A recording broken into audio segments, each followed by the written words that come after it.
And if we don't slow that story down, it's almost impossible to learn anything from what just happened. And that's usually where things get stuck. Because once that story takes over, the one that says I failed or I knew I couldn't do this, learning shuts down. There's no curiosity left. Everything turns into self-punishment instead of self-reflection.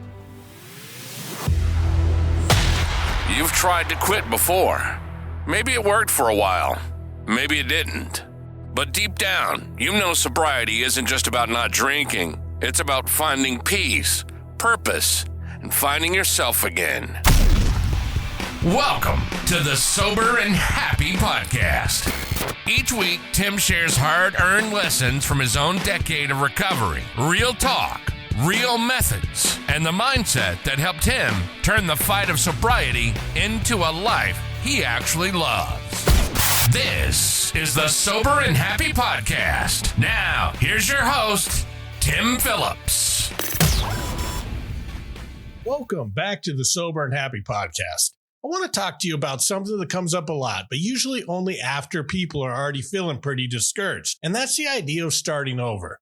Specifically, what happens when you relapse and your brain immediately goes to, great, 9 months down the drain. I hear that all the time. Sometimes it's after a few weeks, sometimes a few months, and sometimes even longer. And no matter how much progress someone has actually made, the story seems to always be the same. I ruined it, or all that time doesn't count anymore, or I'm right back to where I started. And I understand why it feels that way.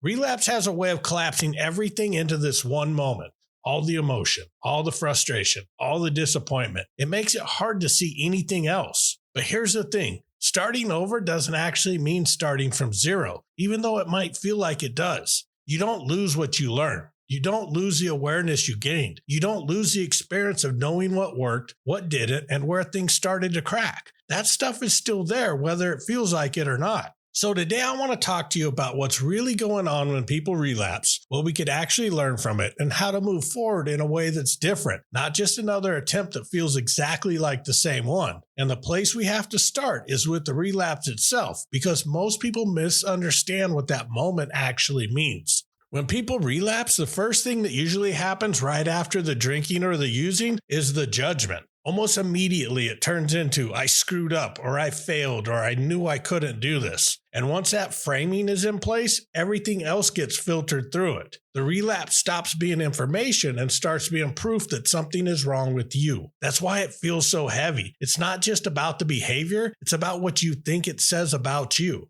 This is where the idea of starting over really messes people up. Because in their head, starting over means erasing everything that came before it, like all that time sober, all that effort, all that growth somehow doesn't count anymore. I hear this a lot. I had 9 months and now it's all gone, as if those 9 months just disappeared. But that's not how progress actually works. You don't lose insight. You don't lose self-awareness. You don't lose the skills you built to get through hard days without drinking. Those things don't get wiped out because of one decision. What does happen is your emotional brain steps in and tells a very convincing story that says, see, none of that mattered. And emotionally, that story feels true. This isn't being dramatic or weak. It genuinely feels like everything collapsed in on itself. Another part of why relapse hits so hard is identity.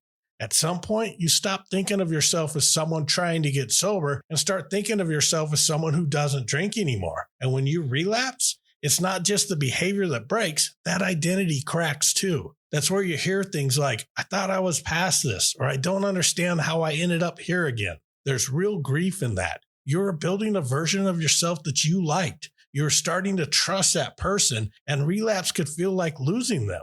But here's another important distinction. Feeling like you're back at zero doesn't mean you actually are. It means the story your brain is telling you is louder than the evidence right now. And if we don't slow that story down, it's almost impossible to learn anything from what just happened. And that's usually where things get stuck. Because once that story takes over, the one that says I failed or I knew I couldn't do this, learning shuts down. There's no curiosity left. Everything turns into self-punishment instead of self-reflection. And most people don't actually look at what happened. They just label it a mistake and try to move on as fast as possible, or they get stuck beating themselves up for it. And either way, nothing new gets learned. But relapse could give you information if you're willing to look at it honestly. One thing I've noticed over the years is that relapses are rarely a surprise. They may feel sudden in the moment, but when you walk it back, there's usually a pattern. Emotional buildup, stress that wasn't being dealt with, pulling away from people, getting bored, getting loose with the routines that were keeping things steady, or sometimes getting a little too confident and thinking, I've got this now. When I'm working with someone for a while, I could often see a relapse coming before they do. Old patterns start showing up again, then old behaviors, and then the justifications come back, the same ones that showed up before in previous relapses. And that's usually the tipping point. Someone starts explaining why this time is different, even though from the outside it looks almost exactly like last time. They're doing the same things, they're taking the same risks, and they're running into the same blind spots. They're just completely convinced that this situation isn't the same. And at that point, there's not a whole lot I could do. Not because I don't care, but because there's no room for learning when someone has already decided the story. You can't force someone to see something they're not ready to look at, especially if holding on to a piece of their past feels more important than building a different future. This is why it matters how you look at a relapse. If the only question you ask is, why couldn't I handle it, you usually stop too soon. Most people zero in on the very last thing that happened, whether it's the fight, the breakup, or the bad day, and treat that as the whole reason everything fell apart. But that's rarely where the real work is. You have to walk the decision chain back as far as you can, not to beat yourself up, but to understand it.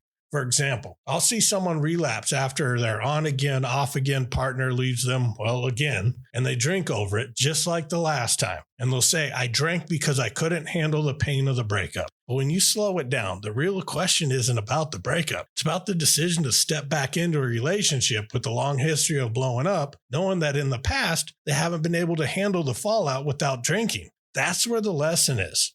Was it loneliness? Was it fear of being alone? Was it that you haven't learned how to love yourself yet? So you're looking for external validation so that you feel that you're worthy of love? Now, those are deep, uncomfortable questions, but those are the ones that actually lead to change. Sobriety strategies like don't date for a year might help in the short term, but they're usually treating the symptom and not the cause. Because if we leave those core issues unaddressed, we're really no more capable of dating at a year sober than we were at 1 month sober. Time alone doesn't fix that stuff. Awareness does. And that's why a relapse doesn't automatically mean you weren't ready. A lot of the time, it just means the strategy you were using didn't go deep enough to support the life you're trying to build. Once you start to see it that way, the question stops being, how do I try harder the next time? It becomes what actually needs to change this time. And that's where the rebuild comes in, because this is usually the point where people get tripped up. Because once they decide they're going to try, the instinct is to just push harder, more motivation, more rules, more pressure. Like if they just want it badly enough this time, it'll finally stick. But the problem is, your brain's heard that before. Every time someone says, this time it's different, but nothing actually changes, your brain quietly files that away, and after a few times, it learns what usually happens next. So even when you really mean it, there's a part of you that doesn't fully buy it anymore. It's a classic boy who cried wolf syndrome. That's why just trying again often feels so shaky. You might be hopeful on day 1, maybe even day 3, but there's this little background doubt that creeps in. Not because you're broken, but because your brain is wanting to see evidence. Your brain doesn't trust intentions. It trusts patterns. So rebuilding after a relapse isn't about proving anything to anyone else. It's about showing yourself that something is actually different this time. Not in words, but in behavior. And this doesn't mean flipping your whole life upside down. Most of the time, it's just 1 or 2 real changes that matter. Something concrete. Something you could point to and say, yeah, this part is not the same as before. Maybe it's just setting a boundary you kept avoiding. Maybe it's bringing in support instead of trying to do it alone again. Maybe it's adding structure to parts of your day that were getting loose. Maybe it's letting go of a person, place, or thing that always pulls you back to your old life. Or perhaps it's changing the way you talk about yourself. Not calling this a failure, not saying you blew it, but recognizing that you're adjusting instead of restarting. What matters isn't how big the change looks on the outside. What matters is that it breaks the old loop. Because self-trust doesn't come from feeling confident. It comes from watching yourself do something different and realizing, okay, this isn't the same pattern. Confidence shows up later, after the behavior changes, not before. So if you're rebuilding right now, don't ask yourself how to be more motivated. Ask yourself, what would make this attempt actually look different from the last one? That is how you stop starting over. And that's really the point of all this. Not figuring out how to be perfect, but figuring out how to stop running the same loop over and over again. So if you've relapsed recently, or if you're coming off a rough stretch, here's something simple I want you to try this week. Instead of asking yourself, what's wrong with me? Just ask, what happened? Not in a harsh way, not looking for someone to blame, but from a place of curiosity where you're just honestly walking it back and seeing where things started to drift. That one question alone could change the entire direction of your next attempt. And before you call this a fresh start, make one small visible change. Something real, something your brain can point to and say, okay, this isn't exactly the same as last time. It doesn't have to be dramatic. It just has to be different, because you're not starting from zero. You're starting from experience. And that's a much stronger place to build from, even if it doesn't feel like it yet. So be patient with yourself. Use what you've learned and keep moving forward. And as always, keep living sober and happy. Thanks for listening to the Sober and Happy podcast with Tim Phillips. If today's episode connected with you, share it with someone who needs it. You can follow Tim on social at I Am Sober and Happy, and visit soberandhappy.com for tools, motivation, and more episodes. Remember, quitting drinking is just the beginning. The real goal is learning to love yourself and love your life. This has been the Sober and Happy podcast. See you next time.